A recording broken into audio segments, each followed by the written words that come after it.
నమస్కారం ఘంటారావానికి స్వాగతం. ముందుగా ప్రధాన అంశాలు. జీఎస్టీ బిల్లు తీర్మానానికి శాసనసభ ఆమోదం. గందరగోళం మధ్య ఏకగ్రీవ అంగీకారం.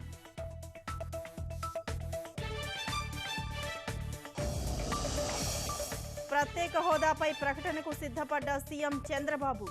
వినిపించుకోని విపక్షం, సభ రేపటికి వాయిదా.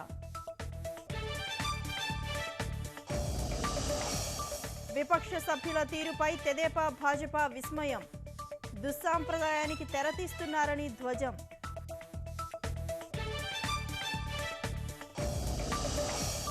ఒబామాతో ప్రధాని మోదీ సమావేశం. ద్వైపాక్షిక, ప్రాంతీయ, అంతర్జాతీయ అంశాలపై చర్చ.